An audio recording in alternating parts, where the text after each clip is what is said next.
Contemos de nuevo lo mismo. ¿Cómo fue que surgió esto de ser médico de altura? ¿Cómo trabajaste al principio y cómo siguió después?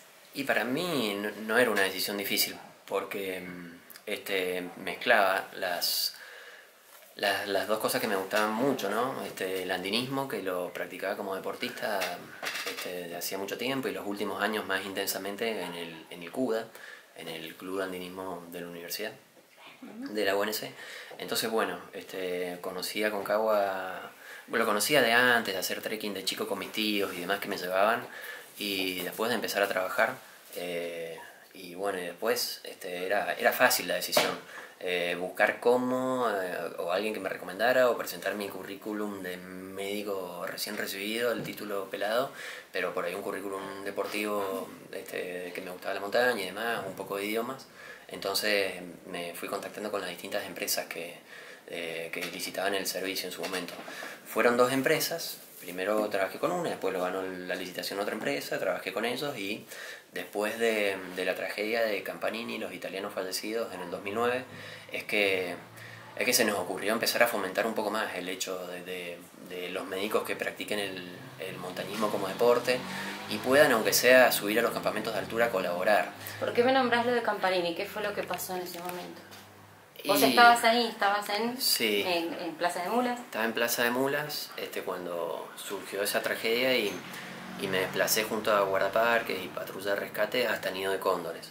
Y los guías y patrullas y la gente mucho más experimentada en alpinismo, en montaña, y para poder trabajar en medio de ese temporal, fueron hacia la cumbre en medio de una tormenta a intentar a sacar con vida a 3 italianos, que no es poco, y bueno, Campanini, que lo acompañaron hasta el final. Entonces, bueno, eso fue un momento de inflexión en Aconcagua. Después de yo estaba cumpliendo mi turno de trabajo cuando ocurrió eso. Y después de eso nos empezamos a organizar en Plaza de Mulas. Hasta ese momento habían ciertas rivalidades entre quién llegaba primero a un rescate, si guardaparques, la patrulla de rescate, si los médicos nos dejaban o no subir a la altura, si teníamos seguro o no para la empresa que nos contrataba y demás. Entonces era todo muy, digamos, no tan organizado como ahora.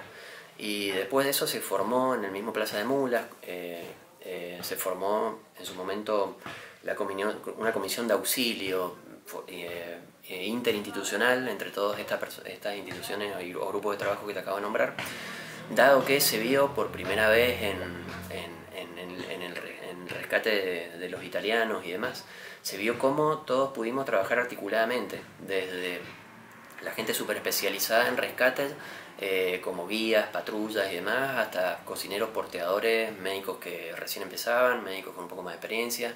Como todo se articuló todo el cerro se movilizó para sacar con vida a esos 3 italianos. Y entonces, bueno, vimos que hacía falta una mayor organización, y se empezó en el mismo Plaza de Mulas a gestar toda esta organización que hoy tiene un poco más de forma, y se dejó un poco de lado la competencia. ¿Cómo se llama la organización? No, en su momento se llamó Comisión de Auxilio de Plaza de Mulas o algo así, pero bueno, nos empezamos a juntar. Y yo era un médico más que trabajaba ahí, subía, caminaba a la montaña y demás, y era un pendejo y hacía con las cosas de pendejo que hacía. ¿Cuántos años tenías? 25 años, algo así. ¿Y no, hoy? En el 2009, 29. Hoy 38. Sí. Bueno, son casi 10 años en Aconcagua, entonces. Sí, desde el 2003 en realidad que estoy trabajando en Aconcagua. Son muchos años en Aconcagua. Pero bueno, ahí un guardaparque íntimo amigo, fallecido, Mauricio Pellegrina, de un linfoma, íntimo amigo nuestro, del grupo. Como que después de la muerte de Campanini, él me empujó a que yo tomara un poco las riendas o me metiera un poco más de lleno en el tema. Se hizo un triaje que fue difícil de hacer.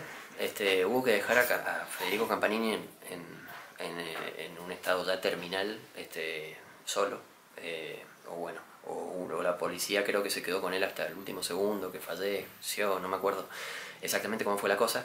Pero fue un triaje duro, donde los propios guías de montaña amigos de Federico estuvieron con él, hicieron el triaje y bajaron realmente mal, choqueados, mucho llanto, muchos abrazos, y después de semejante movilización de toda esta gente que colaboró en el rescate, es que mi amigo guardaparque me dice, tenés que estar ahí, Nacho, tratando de organizar esto, la gente te respeta, qué sé yo, te quiere, etcétera, etcétera, y yo no era consciente de eso.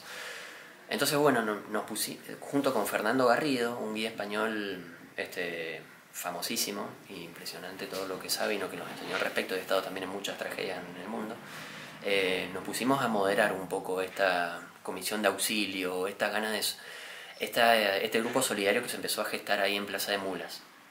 Y ahí fue que bueno, gracias a mi amigo guardaparque, que en paz descanse, fue el que me empujó a querer organizar un poco más a los médicos, a la parte que me tocaba a mí, ¿no? La parte de fomentar que los médicos empecemos a subir y a tener más presencia en la altura y demás. Entonces, bueno, ahí fue que empecé, que básicamente nos dejamos de ir a buscar médicos que quisieran hacerse una changa en Aconcagua y empezar a buscar médicos más montañeses.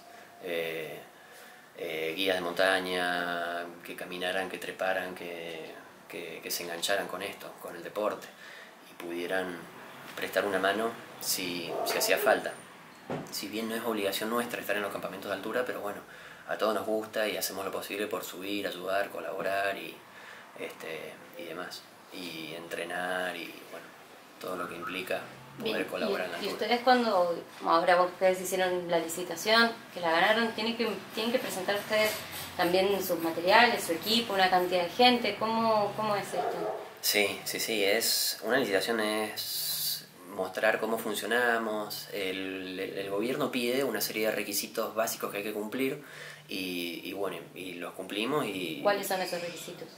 Y por ejemplo insumos, personal, días a cubrir, tipo de oxímetros, cantidad de tubos de oxígeno, especificaciones de tubos de oxígeno, de válvulas, de reguladores, cómo va a ser la reposición de los tubos de oxígeno. Pide, digamos, cosas técnicas y pide, bueno, experiencia en los médicos que tengan algo de experiencia en montaña. Entonces, bueno, la última licitación que se hizo el año pasado fue por 4 temporadas, se presentaron 3 empresas, ahí nos presentamos nosotros como el Servicio Médico Aconcagua, y bueno, entre las 3 empresas ganamos nosotros por la temporada pasada, la que viene ahora y otras 2 más. Cosa inédita en toda la historia de la licitación en el Parque Aconcagua, porque siempre se licita año tras año y siempre terminamos empezando la temporada y como todo proceso licitatorio tiene sus idas y vueltas, sus observaciones y demás, entonces nunca se empezaba a tiempo, siempre empezábamos de forma medio improvisada. Entonces ahora este año nos ha permitido organizarnos mucho más, equiparnos más, formarnos más, en fin, desde insumos hasta capital humano, mejorar, trabajar todo el año para estar cada vez mejor. Me marcabas este punto donde cambió todo a partir del caso Campanini.